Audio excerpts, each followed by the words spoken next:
परमात्मने नमः प्रोक्षानुभूति स्वर्णाश्रम धर्मेण तपसा हरितोषणात् साधन से भवेत् पुंसा वैरागादि चतुष्टय। प्रातः स्मरणीय परम पूजनीय अर्चनीय वंदनीय सर्वोत्तम ब्रह्मनिष्ठ जीवन मुक्ति और विधेय मुक्ति का आनंद लेने वाले सद्गुरुदेव भगवान के पावन पवित्र युगल चरणों में कोटि सहदंडवत प्रणाम। कथा की दिव्यता गरिमा और महिमा को बढ़ाने वाले समुपस्थित गुरु भक्तों, श्रद्धामयी निष्ठामयी वैराग्यमयी माता बहनों तथा भगवान की असीम महती महान विशेष कृपा के फलस्वरूप कल आप सभी ने अप्रोक्षानुभूति पर श्रवण किया, चिंतन किया, मनन किया, निधिध्यासन किया। भगवान शंकराचार्य द्वारा कृत अप्रोक्षानुभूति ग्रंथ पर जो विचार करता है, चिंतन करता है, शंकराचार्य जी कहते हैं यही बैठे बैठे अपने स्वरूप की प्राप्ति हो जाते, अनुभव होना शुरू हो जाता है। ये इंद्रियों का विषय नहीं है। अप्रोक्ष अनुभूति का अर्थ है, एक होता है प्रत्यक्ष अनुभव, जैसे देख रहे आप लोगों को इंद्रियों से देखा जाता है, उसको बोलते हैं प्रत्यक्ष। आंखों से देखते हैं, कानों से सुनते हैं, जीभ से चखते हैं, नासिका से गंध ग्रहण करते हैं, हाथ से छूते हैं। शब्द स्पर्श रूप रस गंध से जो प्रत्यक्ष दिखाई देता है, सुनाई देता है, सूंघा जाता है, इसको बोलते हैं प्रत्यक्ष अनुभव। एक होता है परोक्ष अनुभव। आपके घर में जैसे लोकर में आभूषण रखे हुए हैं, वो यहाँ नहीं है, परोक्ष है। स्वर्ग क्या है? परोक्ष है। नरक क्या हमने देखा नहीं है, हमारे लिए परोक्ष है। और तीसरा होता है अनुमान। बारिश हुई है, यहाँ पर नहीं हुई है, आप गए हैं बॉम्बे और बारिश हुई है, तो आपने यहाँ क्या अनुमान लगाया, यहाँ थोड़ी देर पहले बारिश हुई है। परंतु अप्रोक्ष अनुभूति क्या है? जो इंद्रियों का विषय नहीं है, मन का विषय नहीं है, बुद्धि का विषय नहीं है, उस अप्रोक्ष की हम अनुभूति करते हैं, जो अपना स्वरूप है, जो इंद्रियों से जाना नहीं जाता। अप्रोक्ष अनुभूति का या वेद की वेदता इस बात में नहीं है कि सोने से कुंडल कैसे बनते हैं, कंगन कैसे बनते हैं, साधारण बात है।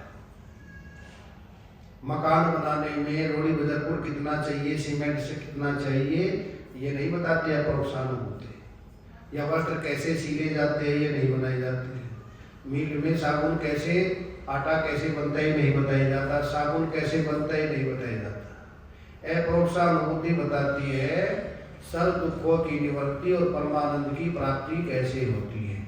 ये जो भेद भ्रांति से अपने को जीव माने हुए हैं, ये जीव ब्रह्म कैसे है। जीव ब्रह्म की एकता ही अप्रोक्ष अनुभूति बताती है, उसी का ही अनुभव कराती है, जिसका अनुभव हमको अब तक हुआ नहीं है। जन्मते आ रहे और मरते आ रहे, पुनरपि जननम पुनरपि मरणम की श्रृंखला का छेदन करने वाली ये अप्रोक्षानुभूति ग्रंथ पर हम सब चिंतन करेंगे। सावधान तया श्रेणु, सावधान होकर के, अलर्ट होकर के सुनिए। किसकी समझ में आएगा? शंकराचार्य जी पहले शर्त रखते हैं कि जिसके अंदर ये अनुबंध चतुष्टय होता है। पहले तो मंगलाचरण किया और मंगलाचरण में बतलाया, वस्तु निर्देशात्मक मंगलाचरण नहीं बताया हम क्या बताने जा रहे हैं। फिर बताया, नमस्कार किया, फिर आशीर्वाद लेते हैं। हम शंकराचार्य जी की जय बोलते हैं, प्रणाम करते हैं। शंकराचार्य जी प्रणाम कर रहे हैं। किनको प्रणाम कर रहे हैं? हरितोषनाथ भगवान को प्रणाम करते हैं। प्रणाम क्यों करना चाहिए, नमस्कार क्यों करना चाहिए? कल बतलाया, 9 जिसमें गुण होते हैं उसको नमस्कार करना चाहिए। अगर हमारे अंदर गुण तो एक भी नहीं है, सोचते लोग हमको प्रणाम क्यों नहीं करते। नमस्कार क्यों नहीं करते? तो गुण आएंगे, फिर करवाने की इच्छा नहीं होती, अपने आप होते हैं। अगर सास में गुण है तो बहू प्रणाम करेगी, और गुण नहीं है प्रणाम भी नहीं, कहने से करेगा क्या कोई प्रणाम? गुण दिखाई देते हैं तो झुक जाते हैं, जहाँ गुण दिखाई नहीं है वहां पर झुकते नहीं है।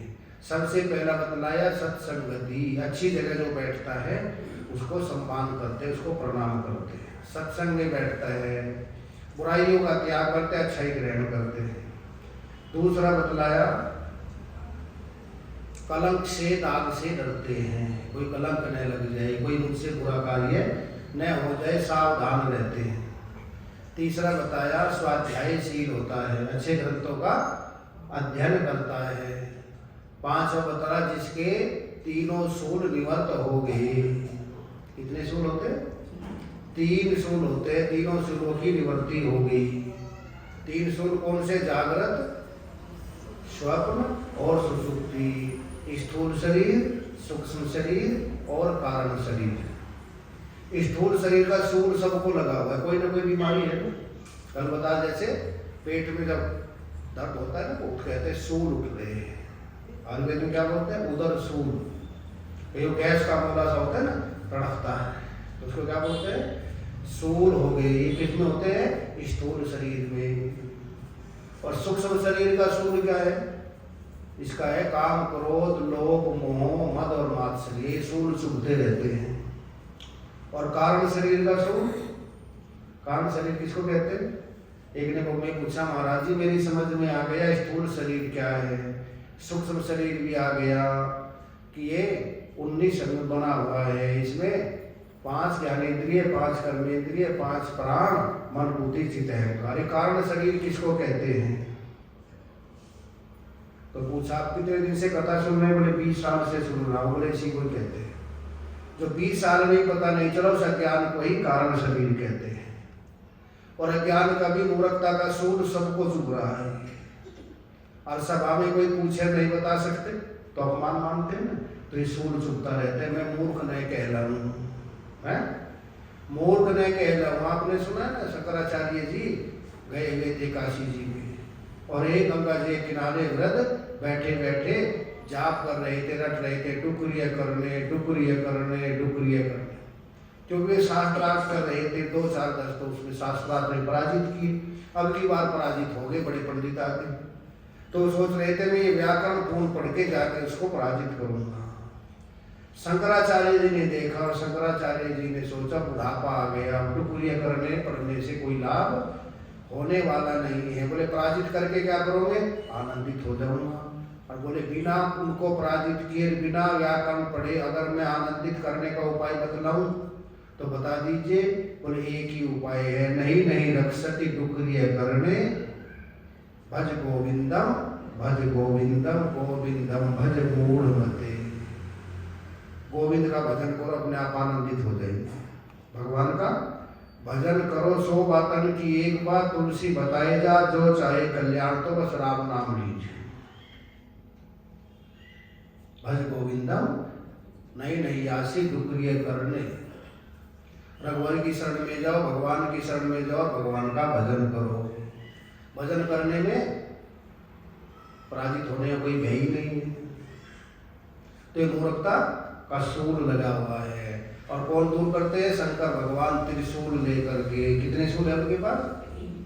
तीनों सूलों को निवर्त करने वाले हैं। तो इसलिए त्रिशूल में कितने होते हैं? उन्हें अपनाइए, उनकी शरण में जाइए और तीनों सूल निवर्त हो जाएंगे, स्थूल शरीर के भी, सूक्ष्म शरीर के भी और कारण शरीर के भी।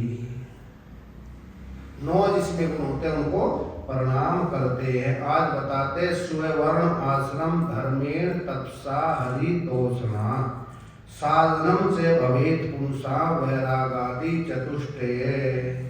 जिसको जो अपने ठीक ठीक स्ववर्ण आश्रम धर्म का ठीक ठीक पालन करते हैं। 4 साधन से पहले 3 साधन आने अनिवार्य है। एक साधन हमको साधन तक पहुंचाता है और दूसरा साधन साध्य तक पहुंचा देता है। जैसे आपको यहाँ से अमेरिका जाना है तो उसके लिए आप गाड़ी से जाएंगे या बस से जाए, एयरपोर्ट तक जाएंगे। वो गाड़ी कहाँ तक ले जाएगी आपको? साधन तक ले जाएगी या साध्य तक ले जाएगी? साधन तक ले जाएगी, साध्य तक नहीं पहुंचेगी। वहां फ्लाइट में बैठ गए और बैठ करके अमेरिका पहुंच गए, उस साधन तो कहाँ ले गए आपको? साध्य तक पहुंचाती। एक साधन साधन तक पहुंचाता है, दूसरा साधन साध्य तक पहुंचा देता है।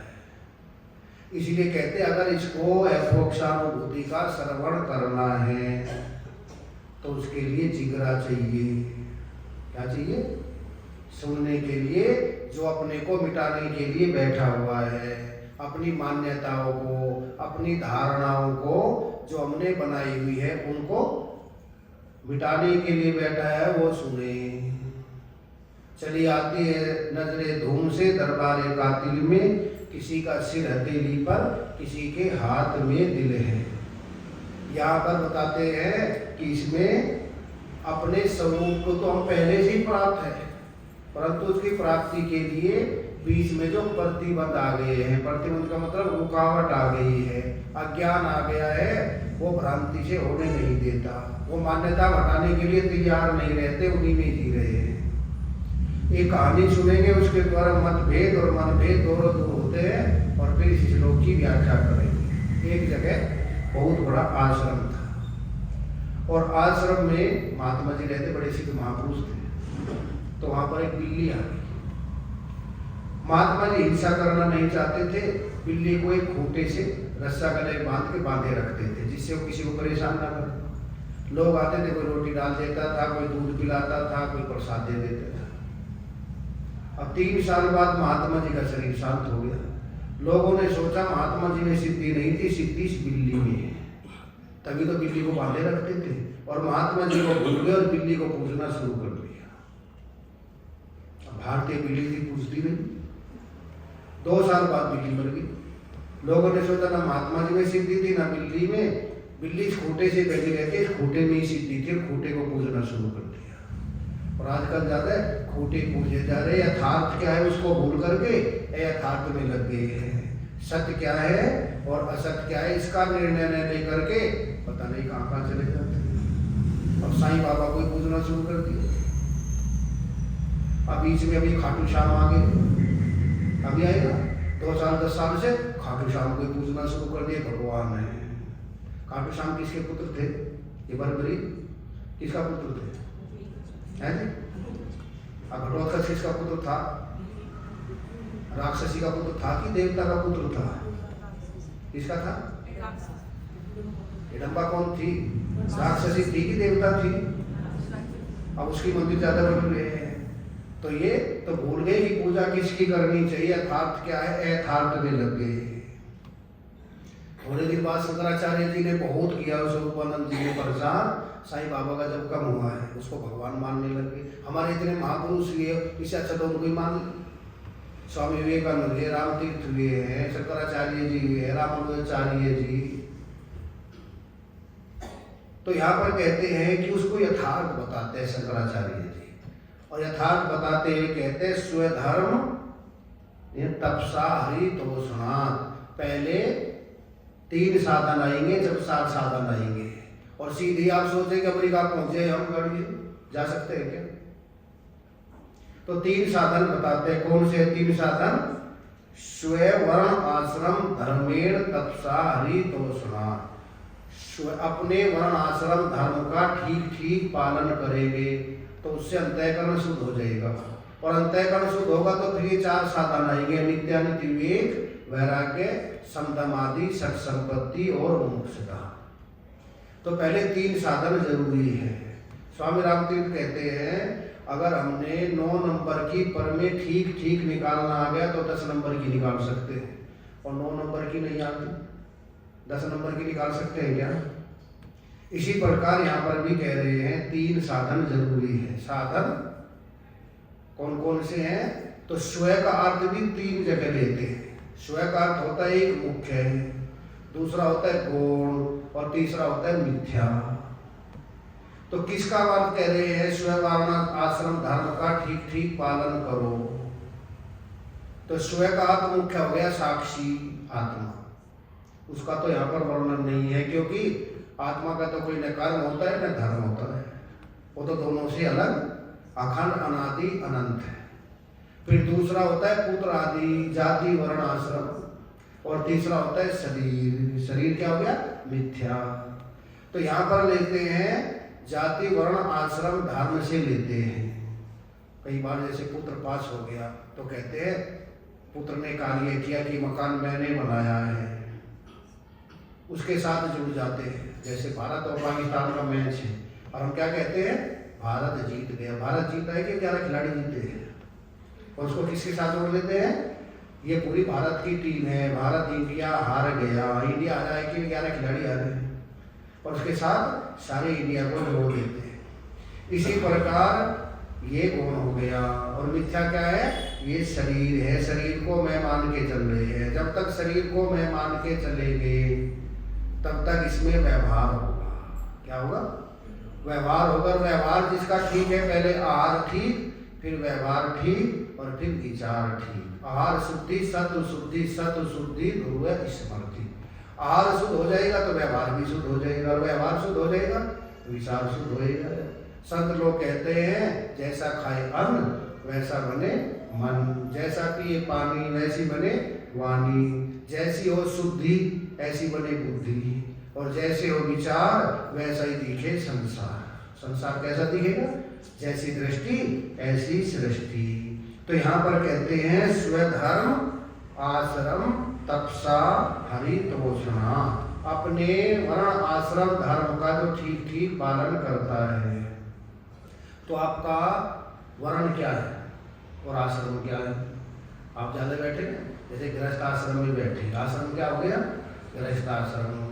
मेरा आश्रम कौन सा रहा? संन्यास आश्रम, वानप्रस्थ आश्रम। और जो बच्चे पढ़ते हैं, जैसे बच्चे बैठे हैं पढ़ते हैं तो क्या हो गया? ब्रह्मचर्य आश्रम। तो उसका ठीक ठीक पालन करें, गृहस्थ आश्रम। और दूसरा हो गया धर्म का पालन करे, स्वधर्म आश्रम। तो धर्म होता है, एक कर्म होता है। जैसे ब्राह्मण का पढ़ना क्या है? धर्म है, और पढ़ाना कर्म हो गया। पहले धर्म का पालन होता है, फिर कर्म का पालन होता है। पहले किया क्या? उन्होंने पढ़ाई की, वेद शास्त्रों को पढ़ाई क्या हो गया? उसका धर्म हो गया।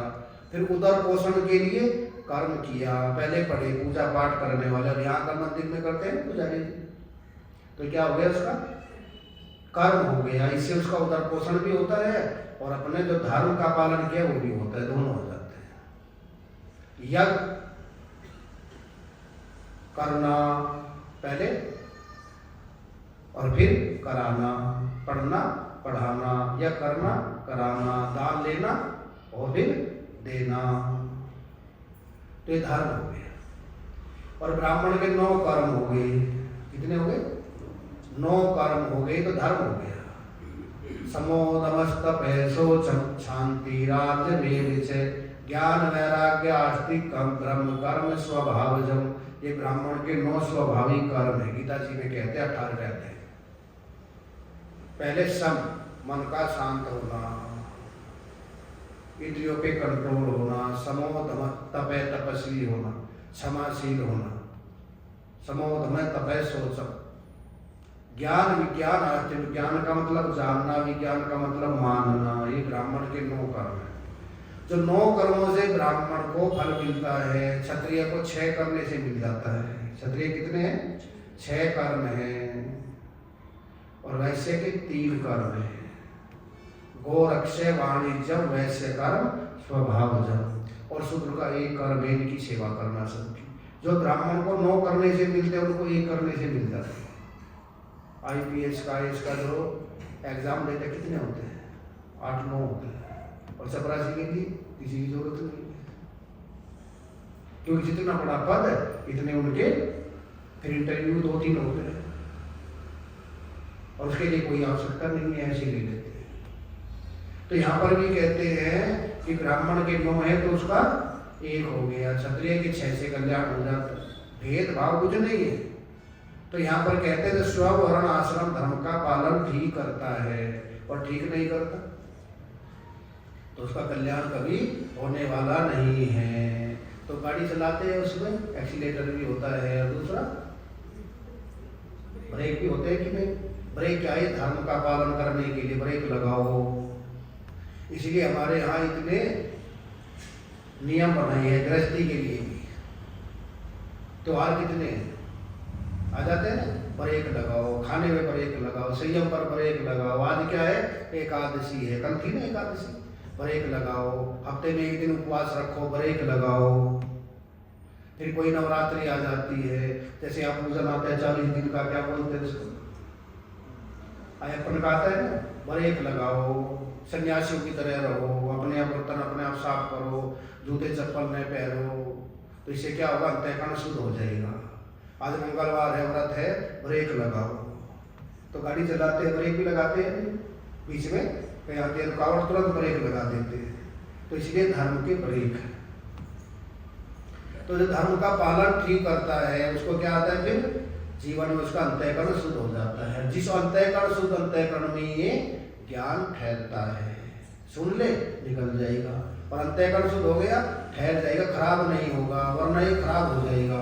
दूध रखते हैं तो बर्तन गंदा है उसमें रख दीजिए, दूध फट जाएगा। दूध में कभी नहीं है, परंतु पात्र कैसा है, किस पात्र में ठहरता है। जैसे महाराज जी कहते हैं सोने के पात्र में ठहरता है शेरनी का दूध, वरना फट जाता है। और जब ये समझ में आता है तो उसको लगता है ये संसार सारा बदलने वाला है, ये क्षण क्षण में बदलने वाला है, शरीर भी और संसार भी, और इसके पद पदार्थ भी सब बदलते जा रहे हैं। जो कभी नहीं बदलता वो अपना वास्तविक स्वरूप है। क्षण क्षण में रंग बदले दुनिया, अचल सारा एक ही है। शरीर भी बदल रहा है हमारा, 10-10 साल में सारा शरीर बदल जाता है। साल हुए 10, खेलन की लग गई खस, ये बच्चा है ना बैठा हुआ आराम से, पर खेल कूद में मन ज्यादा लगता है। साल हुए 20 सिर पे चढ़ गया खबीस, 20 साल की अवस्था में उल्टी जगह मन चलेगा। इसमें सबसे बुद्धिमान मानता है लड़का लड़की अपने को, अपने जैसे बुद्धिमान कोई नहीं मानता। बात कहो 10 बताइए आगे की। जिसकी कहते हैं योग वशिष्ठ में, जिसकी 18 से 28 के बीच में जीवन अच्छा बीत गया, उसको आदमी मत समझो, अवतार समझो। क्योंकि बरसात में जैसे सब नदियाँ मटमैली गंदी हो जाती है, इसमें मन बुराई की तरफ जल्दी चलता है। और साल ये 30 कमाने की लग गई 20, कैसे कमाई, उसने कैसे कमाया, ऐसे कैसे अमीर हो जाए। साल ये 40 आ गई खाली, सारे घर का बोझ भाग उस पर ही आ जाता है। और साल ये 50 करने लग गया आज, कोई आए और मेरा काम बंटवाए। साल ये 60 देखने लगा बाट, इंतजार करने लगे। साल में 70 कल में पड़ गए पत्थर। अब कभी चश्मा भूल गए, कभी पाटवा भूल गए, कभी कुछ भूल गए, कहाँ रखा था। वो कहते वहां तो रखा, मिल गया, मेरे याद ही नहीं रहा। साल में 80 उठ लगा खुराक खांसी, साल में 90 वहीं खावे वहीं आ गए। सब बेड पे ही होता है। 90 साल की अवस्था में जा नहीं सकते, कहीं पर भी न चल सकते। साल ये सो न किसी का डर न किसी का भोग, शरीर पे वस्त्र है कि नहीं कोई भान ही नहीं रहता। 10-10 साल में हमारा सारा शरीर बदल जाता है। याददाश्त नहीं रहती, जैसे कि माता जी की याददाश्त ही नहीं, पता नहीं है मेरी बहू है कि बेटा है, कौन है, बुद्धि काम नहीं करती है। तो 10-10 साल में सारा शरीर बदल जाते। पर जो कभी नहीं बदलता वो अपना अविनाशी आत्मा है। नैनम छिंदन्ति शस्त्राणि नैनम दहति पाप कहे, वो बदलने वाला नहीं है। उसका हम ध्यान करते हैं, उसको हम विचार करते हैं, उसका हम चिंतन करते हैं। और जो बदलने वाला है पहले इसको देखते, इसमें से मन हटा करके जो निर्विकार है, अखंड है, अनादि है, अनंत है, सजातीय विजातीय स्वगत भेद रहित है, उन्हीं को ही हम नमन करते हैं। ये मंगलाचरण में करके बताते हैं। जो बदलने वाले उससे मन हटाते हैं, उस पर विचार करते हैं। बदल गया संसार ये सब कुछ बदलाया, बदल गया संसार ये सब कुछ बदला। कल जैसा आज भी वैसा, कल जैसा आज भी वैसा, मेरा सांवरिया सरकार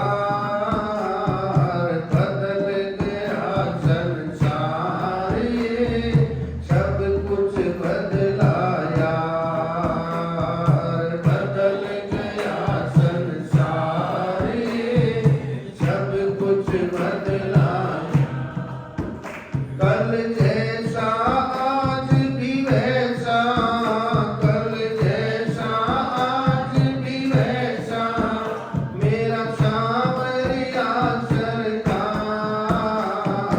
बदल गया संसार ये, सब कुछ बदला यार। बदल गया संसार ये,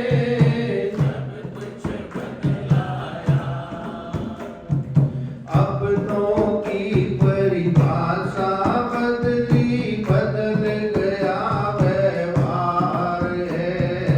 अपनों की परिभाषा बदली,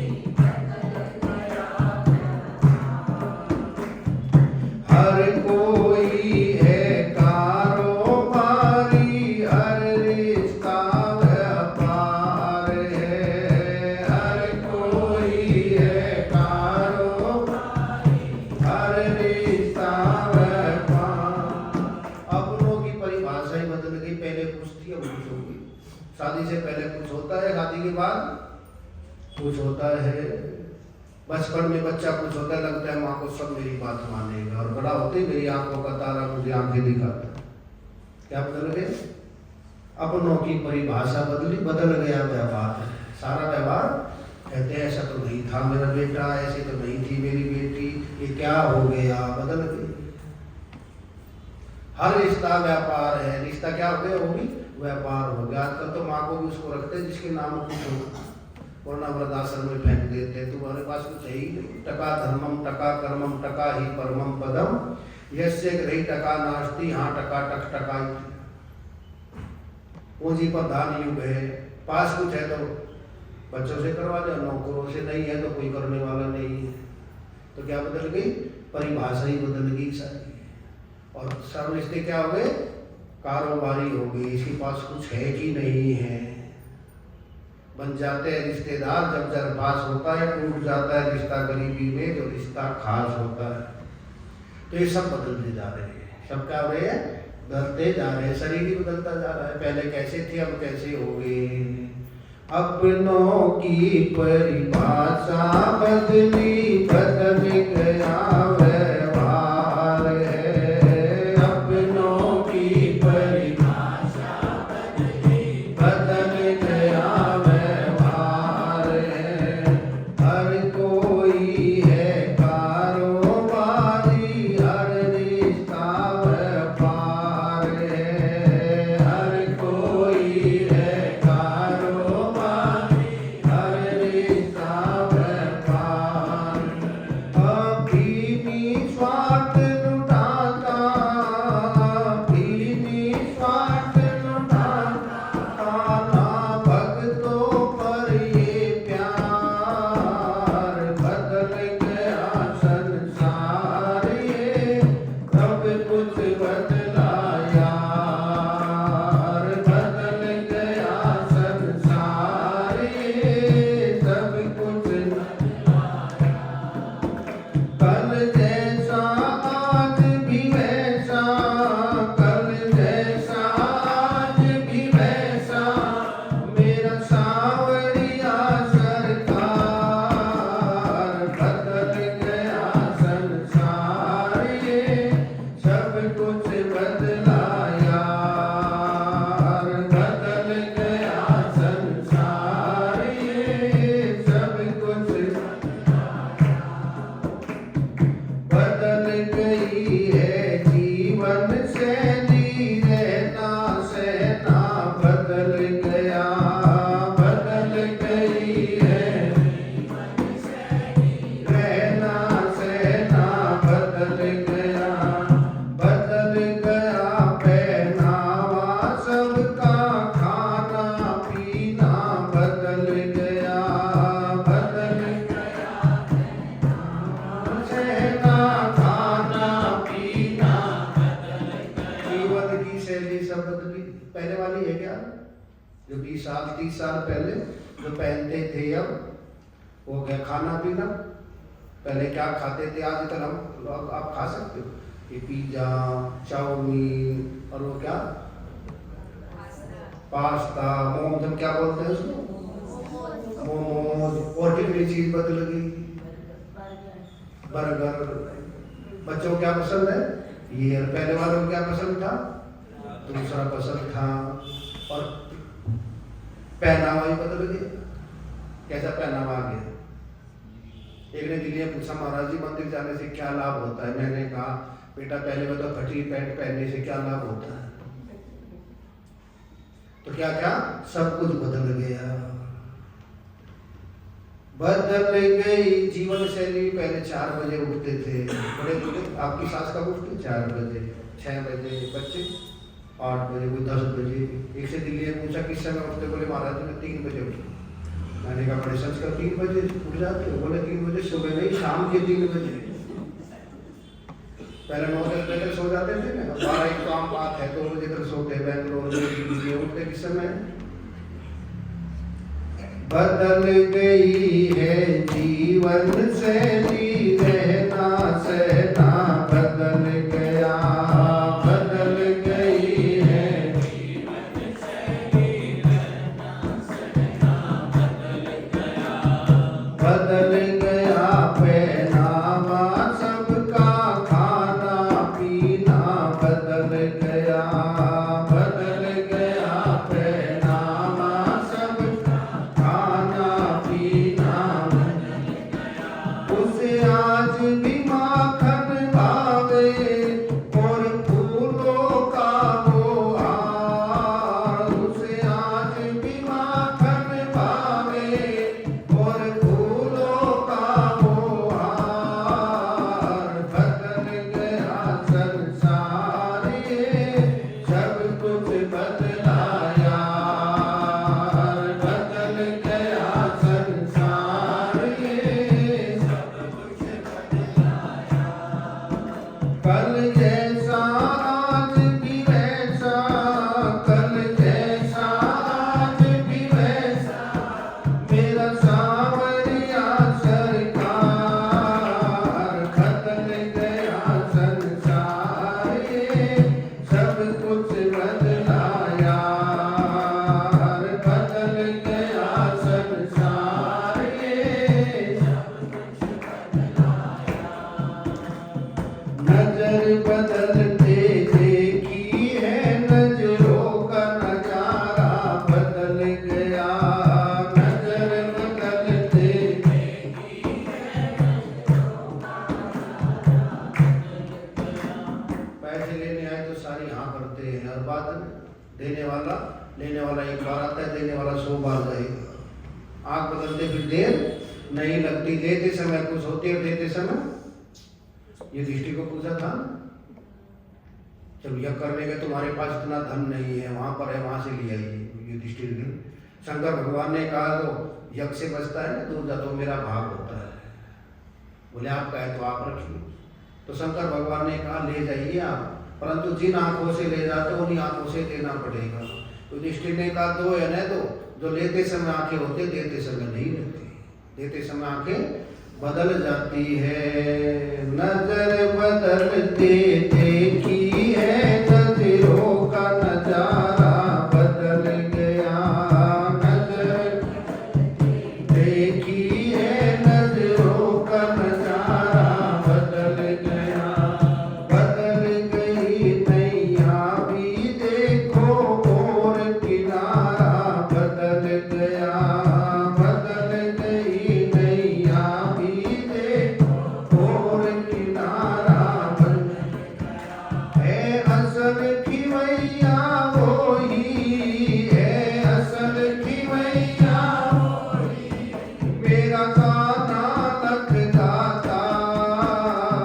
बदल गया संसार ये, सब कुछ बदला यार। बदल गया संसार ये, सब कुछ बदला यार। कल जैसा आज भी वैसा, कल जैसा आज भी वैसा, मेरा सांवरिया सरकार। बदल गया संसार ये, सब कुछ बदला यार। बदल गया संसार सब कुछ बदल गया, जो कभी नहीं बदलते वो हमारे सामने सरकार सच्चिदानंद ब्रह्म ही है। पहले भी ऐसे ही थे, आज भी है और बाद में भी रहेंगे। शरीर बदल गया, जब जन्म हुआ 1 बारिश के थे, फिर बढ़ते गए 6 फुट के हो गए, फिर से बढ़ गए। जन्म होना, बढ़ना, रुकना, घटना, सिकुड़ना और मर जाना, ये किसका धर्म है? शरीर का धर्म है और संसार का धर्म है। ये बदलने वाला है, एक रस रहने वाला नहीं है। आंखें बदल गई, कान बदल गए, शरीर बदल गया, बाल बदल गए, घुटने बदल गए, हार्ट बदल गया, किडनी बदल गई, परंतु जो कभी नहीं बदलता वो अपना वास्तविक स्वरूप है। उसी की हमको अनुभूति करनी है, उसी को ही जानना है, उसी का ही चिंतन करना है। उसके चिंतन के लिए क्या करना है? बोले स्वधर्म आश्रम तपसा हरितोषणा, अपने धर्म का ठीक ठीक पालन करे और कर्म करे। उससे क्या होगा? फिर ये 4 साधन आएंगे, पहले 3 साधन आएंगे।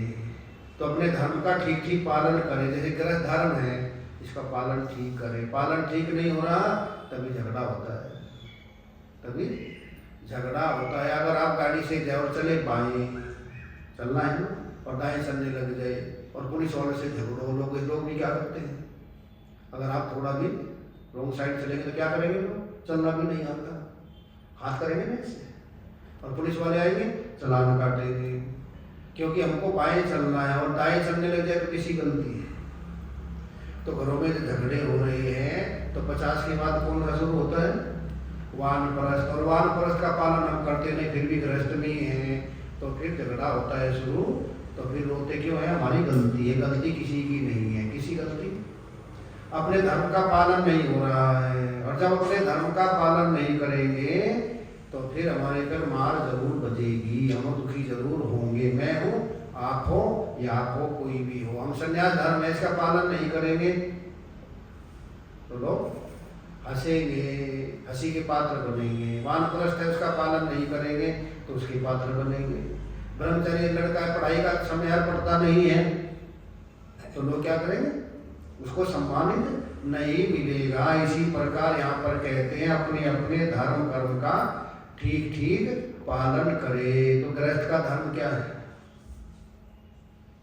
50 तक हो गया, अब क्या करें? गृहस्थी रहेंगे तो दुखी सुखी जरूर रहेंगे। और संन्यास का धर्म भागवत में पूरा वर्णन किया है, अलग अलग सबके धर्मों का वर्णन किया है। बोले गृहस्थी कैसा होना चाहिए और सन्यासी कैसा होना चाहिए। एक राजा ने प्रश्न किया एक महात्मा से, बोले चलो तुमको लेके चलता हूँ, प्रैक्टिकल में दिखाता हूँ।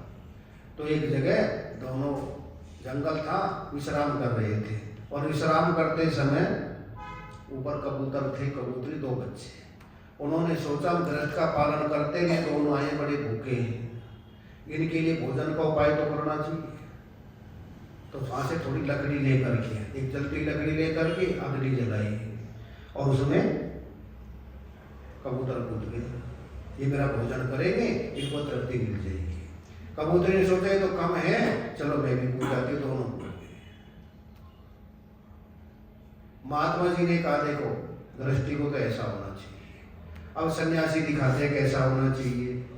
गए तो एक जगह राजा की मृत्यु हो गई, उसने वसीयत में लिखा था सूर्य निकलने से पहले कोई परदेशी अगर हमारे राज्य में आए तो उसके साथ मेरी लड़की का विवाह करा देना और राज्य उसको दे देना। वे महात्मा जी आए अंदर तो उनको पकड़ दिया, बोले तुम राजा बनो और तुमको लड़की की शादी करेंगे। वरमाला डालने आई तो महात्मा जी वहां से भाग गए। तो बताया गृहस्थी तो ऐसा होना चाहिए जैसे कबूतर कबूतरी, और सन्यासी ऐसा होना चाहिए। उनको राज्य मिल रहा है फिर भी राज्य नहीं लिया है, बोले मुझको राज्य से क्या काम।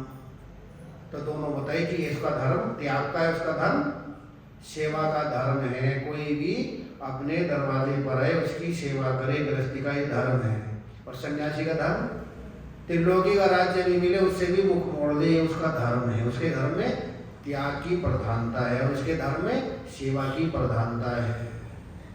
दोनों अपने अपने वर्ण आश्रम धर्म का पालन करेंगे, उनका कल्याण उससे होने वाला है। एक के धर्म में संग्रह की प्रधानता है, एक के धर्म में त्याग की प्रधानता है। और त्याग शांति अनंतरम त्याग से ही शांति मिलती है। रैन का भूषण इंदु है, दिवस का भूषण भानु, और दास का भूषण भक्ति है, भक्ति का भूषण ज्ञान, और ज्ञान का भूषण ध्यान है, ध्यान का भूषण त्याग, और त्याग का भूषण शांति पद तुलसी अमल अदाग। त्याग से ही शांति मिलती है। अब क्या आ गया? त्याग का समय आ गया। पहले ग्रहण का समय था, 25 साल के बाद वहां ब्रह्मचर्य से गृहस्थ में आए तो ग्रहण का समय है, 50 के बाद त्याग का समय आ गया। अब किसका समय आ गया? जैसे दीपावली पर पटाखे लेते हैं, किसी के लेते हैं पटाखे?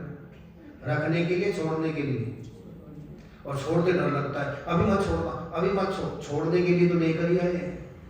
तो पहले क्या खरीदे? इसलिए छोड़ने के लिए, और छोड़ते डर लगता है। तो पता है कि 50 के बाद अब ये त्यागना भी है, और त्यागते डर लगता है, थर थर मेरो कापे जी न जाने क्या कर सीपी। तो अंतःकरण इसलिए शुद्ध नहीं हो रहा, इनके बिना मैं कैसे रहूंगा, इसके बिना कैसे रहूंगा। तो ये क्या आ गई? बीच में प्रतिबंध आ गया। जैसे सूर्य से तो किरणें चल रही है, पर बीच में अगर बादलों का प्रतिबंध आ गया, जैसे आजकल आ रहा है ना, धूप नहीं आया, क्यों नहीं है? बीच में बादल आ गए, रुकावट आ गई। तो यह ज्ञान का प्रतिबंध आ गया बीच में, इसीलिए ये सूर्य की किरणें पूरी नहीं आ रही है। हम तो आनंद स्वरूप है, शुद्ध सच्चिद आनंद ब्रह्म है, पर बीच में जो ये इच्छाओं का, कामनाओं का, वासनाओं का प्रतिबंध आ गए, बादल छा गए, इसीलिए अपने को दुखी सोच रहे हैं, अल्पज्ञ मान रहे हैं, परतंत्र मान रहे हैं। है नहीं, मान लिया। सूरज में तो रात होती नहीं है, तो बीच में पृथ्वी आ गई, इसलिए रात दिन भासते हैं। पर सूरज के गंगादास सूरज के घर में कर रहे तलाश अंधेर की, भला रवि में अंधेर कहाँ है? रवि में अंधेर नहीं है, सूर्य में तो अंधेरा है न प्रकाश है। सूर्य तो एक रस है, पर पृथ्वी के बीच में आने से तो बीच में गिर गई उपजा माई। बीच में क्या गई है? माया। अगर माया के बीच में आने से हम है कुछ और समझ बैठे कुछ, है हम अखंड समझ बैठे खंड खंड, है हम अविनाशी समझ बैठे विनाशी। विनाशी में मन लगते ही सुखी दुखी हो गए, परतंत्र हो गए, परेशान हो गए, डिप्रेशन में चले गए। और जब बताते हैं आकर के तू सच्चिदानंद ब्रह्म है, जैसे वो था तो शेर, पर अपने को भेड़ समझ बैठा, किसके कारण? अज्ञान के कारण। इसी प्रकार है हम आनंद स्वरूप ही, परंतु ये संसार में मन लग गया, और मन लगने से इसको ही समझ बैठे। वे दूर कैसे होगा? तो कहते हैं इसमें अनुबंध चतुष्ट है। अनुबंध चतुष्ट मतलब 4 शर्त रखी है। कितनी? 4 शर्त रखी है। अगर वेदांत को जीवन में उतारना है, जन्म मरण की श्रृंखला का छेदन करना है, और इसी जन्म में मुक्त होना चाहते हैं, परमानंद की प्राप्ति, सर्व दुखों की निवृत्ति चाहते हैं, तो 4 शर्त पूरी करनी पड़ेगी। जैसे बच्चा पढ़ता है और मास्टर बनना है तो उसके लिए बीएड जरूरी है, शर्त है। पुलिस में होना है तो उसके लिए इतनी हाइट होना जरूरी है। तो इसी प्रकार ये 4 शर्त पूरी करनी पड़ेगी। अगर विदेश जाना है तो वीजा तो अपन लगाना पड़ेगा, पासपोर्ट बनवाना पड़ेगा, ये शर्त है कि नहीं? डॉक्यूमेंट पूरे करने पड़ेगा, दूरे रहने वापिस कर देते हैं। तो पहले ही सोच लेते क्या क्या चाहिए, पूरे करके ले जाते हैं। कहीं कभी रह गई तो एक दो वहीं पूरी कर लेते हैं। तो यहाँ पर भी कहते हैं ये पूरे होने चाहिए। क्या? अनुबंध चतुष्ट है। क्या होना चाहिए? अनुबंध चतुष्ट का मतलब है ये पहली शर्त पूरी करनी है, इसका अधिकारी कौन है। अगर अधिकारी नहीं है तो प्राप्त नहीं कर सकते, सुन सकते हैं, टाइम पास कर सकते हैं, और अधिकारी है तो उसके जीवन में ये उतर सकता है। तो अधिकारी के सामने रहस्य खोले जाता है। अब रास्ते चलते को बताइए क्या मेरा क्रेडिट कार्ड का नंबर ये है, और अपने बेटे के बहू को बता देते हैं, बिना पूछे ही बता देते हैं मेरा नंबर है। आप बता देते हैं किसी को भी, नौकर को बता देते हैं हमारे आभूषण वहाँ रखे हुए हैं, और बेटे बहू को बता के जाते हैं आभूषण यहाँ रखे हुए हैं, कभी कुछ हो जाए, प्रॉपर्टी कागज कहाँ रखे हुए हैं, नौकर को बताएंगे या मेड को बताएंगे। जो अधिकारी है उसको बता देते हैं। आरत अधिकारी जहाँ पावे गूढ़ तत्व न साधु दुरावे। तो पहले अधिकारी होना जरूरी है, अधिकारी के सामने रहस्य खोलते हैं।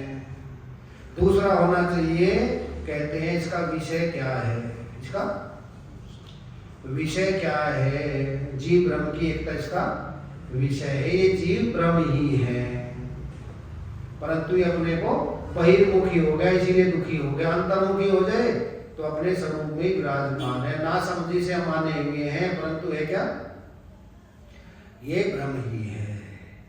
ये जीव विषय है इसका, जीव ब्रह्म की एकता। तो प्रतिपादन करने अपरोक्षानुभूति को बतलाया गया है। आंखों से, मन से जीव अलग से इसको जान नहीं सकता है। इसको जानने के लिए प्रतिपादक और प्रतिपाद्य इसका विषय है। विषय क्या है इसका, प्रतिपादक और प्रतिपाद्य। जैसे पति पत्नी, स्त्री पुरुष का क्या इसका संबंध है, बोले पति पत्नी का संबंध है। दूसरा संबंध भोक्ता और भोग्य संबंध है। जैसे भोजन करते हैं ना, तो उसका एक खाने वाला और एक भोजन हो गया, ये संबंध है। जन्य जनक संबंध है। बेटे और बाप में क्या संबंध है, जन्य जनक संबंध है। तो इसमें भी क्या संबंध है, जीव ब्रह्म की एकता प्रतिपाद्य है। इसका प्रतिपादक हो गया ग्रंथ, और इससे जो प्राप्त होता है वो प्रतिपाद्य संबंध हो गया। ग्रंथ क्या होता है, ग्रंथ है जड़, पर जड़ ग्रंथ क्या देता है हमको, चेतन ब्रह्म की प्राप्ति करा देता है। मील का पत्थर लगा हुआ है ना, तो मील का पत्थर यहाँ से बता रहा है दिल्ली कितनी दूर है। वो चलता कहीं नहीं है, पर हमको रास्ते को ठीक बता देता है। लगाते हैं ना हाईवे पे जगह जगह निशान, यहाँ से 4 किलोमीटर है, पहले ही आ जाते हैं, उधर ही मुड़ जाते हैं। वो जाता कहीं नहीं है, पर हमको रास्ता बता देता है। तो ग्रंथ क्या है, मील के पत्थर है, वहीं से बता रहे हैं जड़, परंतु उस चेतन तक पहुँचा देते हैं। तो इसका ये विषय है। एक होता है जन्य जनक संबंध, एक होता है स्त्री पुरुष का क्या संबंध है, पति पत्नी का संबंध है, बेटे और बाप का संबंध है, भोग्य और भोक्ता का संबंध है। तो इसमें क्या संबंध है, प्रतिपादक और प्रतिपाद्य इस ग्रंथ का विषय है। ये इसका विषय और संबंध है। तो इससे हमको ब्रह्म की प्राप्ति हो जाती है, और इससे धर्म काम मोक्ष की प्राप्ति होती है। 4 पुरुषार्थ है, सबसे प्रबल पुरुषार्थ क्या है, मोक्ष ही सबसे प्रबल पुरुषार्थ है। तो इसको प्राप्त करने के लिए आइए, कहाँ आइए, बोले उन महापुरुषों के पास जाइए जो प्राप्त कर चुके हैं, उनके पास में जा करके इसको प्राप्त कीजिए। उत्तिष्ठत जागृत प्राप्त वरानी बोधते, उठो जागो और उनके चरणों में पहुंच जाओ। क्योंकि अज्ञान की चोट लगी है तो समझ में नहीं आता, और जब अज्ञान की चोट दूर हो जाती है समझ में आ जाता है। एक राजा का लड़का शिकार खेलने के लिए गया, तो हिरण पर निशाना लगा रहा था, ऊपर ध्यान नहीं था और एक पेड़ की शाखा ऐसे जा रही थी, तो उसके सिर में माथे पर चोट लगी और चोट लगते गिर गया। याददाश्त चली गई, भील उठाकर लेकर के आए, अपने को भील ही समझने लग गया और भीलों में रहना शुरू किया। एक दिन ऊपर से आम तोड़ रहा था और किसी बच्चे ने पत्थर मारा, तो पत्थर जाके वहीं पर ही लगा, जो कूद जम गया था वो निकल गया, और याद आता आगे में तो राजा का बेटा हूँ। तो भीलों को सबको आगे कहता है, देखो भाइयों, कहीं तुमको चोट तो नहीं लगी, तुम कभी राजा की बेटी हो, अपने को देख लीजिए। और वापिस आ गया, सारे दुख दूर हो गए। पर वो भील मान रहा था, वो किसके कारण मान रहा था, याददाश्त चली गई थी। तो है तो हम शुद्ध सच्चिदानंद ब्रह्म ही, पर यह ज्ञान की चोट के कारण क्या समझ रहे हैं, मैं स्त्री हूँ, मैं पुरुष हूँ, मैं वानप्रस्थी हूँ, मैं सन्यासी हूँ, मैं ब्रह्मचारी हूँ। पर इनसे अलग जब समझ में आता है, कहता है चिदानंद रूप है शिवोहम। शिवोहम जो समझे हुए हैं उन महापुरुषों के पास जाए और वो बुलाते हैं कि मेरे पास आइए और मैं तुमको ठीक ठीक बता देता हूँ जो वो आनंद स्वरूप है वो कहाँ है, और वो अपने अंदर ही है। बस बाहर से जो ये मान्यता बनी हुई है, इस मान्यता को हटा दीजिए। इसके ऊपर पत्थर रखा हुआ है, पहले इसको हटाइए और अपने में ही अपने आप की प्राप्ति कीजिए। सब आ जाओ मेरे साथियों, मैं संदेश सुनाऊंगा, छिपा हुआ धन कहाँ गड़ा है, ठीक ठीक समझाऊंगा।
मुझे सर्प है, सर्प पर डर लगता है, जहर चढ़ जाएगा। बोले मुझसे गरुड़ विद्या आती है, वो विद्या पढ़ता हूँ मैं, सांप सब भाग रहे। कौन से सांप है? काम करो लोगों के जितने सांप है सब भाग जाएंगे, और ये भाग जाएंगे और ये धन हाथ लग, सारी चिंता दूर हो जाएगी, कोई चिंता नहीं रहेगी, कोई इच्छा नहीं रहेगी। एक बार धन हाथ लगे जो सारी चिंता दूर भगे, भाग्यवान है वही साथियों धन पाने पुरुषार्थ। एक भाग्यवान है वही साथियों। आप सब क्या है? हमारे गुरु बोलते भाग्यवान श्रोता वृंद। भाग्यवान कौन है? जो भगवान के लिए बैठे, अपने स्वरूप की प्राप्ति के लिए बैठे हुए भी भाग्यवान है। और शुद्ध दारा लक्ष्मी पापी के भी होए, संत समागम हमारी कथा तुलसी दुर्लभ दोए। भागवत में भगवान गोपियों क्या कहते? स्वागतम वा महाभागा, हे माँ भाग्यवानों आपका स्वागत है। भोगों के लिए दौड़ करके नहीं आई, मेरे लिए भगवान के लिए दौड़ करके आई है। और इस हाय के जमाने में और बेंगलोर जैसे शहर में इतना जाम, इतने कोई स्कूटर से गाड़ी से आप आए हैं तो किस लिए आए हैं? उसको सुनने के लिए बैठे हैं जो इंद्रियों का विषय नहीं है। आंखों से जिसको देख नहीं सकते, कान से सुन नहीं सकते, जिह्वा से चख नहीं सकते, नासिका से ग्रहण नहीं कर सकते, हाथ से छू नहीं सकते। और नए लोग किसमें लगे हैं? जो आंखों से दिखाई दे जाए, कानों से सुनाई दे जाए, हाथों से जिसको छू सके, जिह्वा से जिसका रस ले सके, उसमें लगे हैं। कोई कोई है मनुष्यानाम सहस्रेषु कश्चित् यत्ति सिद्धये, हजारों में से एक है जो इसको सुनने के लिए बैठे हुए हैं। इसको सुनने के लिए जो आश्चर्य वक्ता, कुछ लोग से लब्धा, आश्चर्य ज्ञाता, कुछ लानु शिष्टे से कहने वाला भी आश्चर्य है और सुनने वाला भी आश्चर्य। उसको कह रहे जो वाणी का विषय नहीं है, और उसको सुन रहे हैं जो कानों का विषय नहीं है। दोनों ही आश्चर्य है, दोनों ही आश्चर्य है। एक बार धन हाथ लगे जो सारी चिंता दूर भगे, भाग्यवान है वही साथियों धन पाने पुरुषार्थ जगे। मेहनत तुमको करनी होगी, मैं उपाय बतलाऊंगा, छिपा हुआ धन कहाँ खड़ा है, ठीक ठीक। महाराज जी ने कहते सब कुछ मैं ही करूंगा आशीर्वाद से, मेहनत तुमको करनी होगी। मैं तो उपाय बता सकता हूँ, डॉक्टर दवाई लिख सकते हैं, परहेज बता सकते हैं, परहेज हमको ही करना पड़ेगा, दवाई हमको ही खानी पड़ेगी। आधा काम डॉक्टर का, आधा काम हमारा। सोचे डॉक्टर ही करते सारा काम, ऐसा कभी नहीं हो सकता है। मेहनत तुमको उपाय बता सकते और ठीक ठीक बताऊंगा। जहाँ खड़ा हुआ है वहाँ ठीक ठीक बताते हैं। ज्ञान रोशनी करो हृदय में, मोह सांप को मारो तुम। ज्ञान रोशनी मोह सांप को, सबसे खतरनाक सांप ही मोह है। मोह सकल व्याधि कर बोला, तुम कोई मारना पड़े। गुरु जी आप ही मार दीजिए, अंदर है ना, वो बाहर हो तो मार भी सकते हैं, तो अंदर ही है, और अंदर तो अपने आप ही मारना पड़ेगा। भाई मरेगा कैसे है? बिन सत्संग, कहते हैं सत्संग से ही मरेगा। बिन सत्संग ने हरि कथा ते बिन मोह न भाग, और मोह भी बिन राम पद होत न दृढ़ अनुराग। सत्संग ही मार सकता है मोह को, दूसरा कोई उपाय नहीं है। ज्ञान रोशनी करो हृदय में, मोह सांप को मारो तुम। सद्विचार वैराग्य शांति अपने उर में धारो तुम। फिर अभिमान उखाड़ो पत्थर, फिर अभिमान उखाड़ो, आत्मराशि संभलाऊंगा, छिपा हुआ धन कहाँ खड़ा है, ठीक ठीक समझाऊंगा। सब आ जाओ मेरे साथियों, मैं सब फल सुनाऊंगा, छिपा हुआ धन कहाँ खड़ा है, ठीक ठीक। संदेश सुनाओ, और जहाँ खड़ा हुआ है ठीक ठीक वहीं पर ही बतलाऊंगा। कैसे निकलेगा? अभिमान का पत्थर उखाड़ पड़ जाए। गीता में भगवान कहते हैं निर्मान मोह जित संग, मान और मोह सबसे खतरनाक है। एक अभिमान पूर्णता को ग्रहण नहीं करने देता और मोह इसको ठहरने नहीं देता। ये दोनों दूर कैसे होंगे इसको भी यही बताते हैं। अपरोक्षानुभूति में तभी अपरोक्ष की अनुभूति हो सकती है, तो सबसे खतरनाक है। इनको कैसे निकालने का उपाय कल बताएंगे। आज टाइम पूरा हो गया, कल इस पर और चिंतन करेंगे इसी श्लोक पर। हरि ओम तत्सत्। सर्वे भवन्तु सुखिनः, सर्वे सन्तु निरामया, सर्वे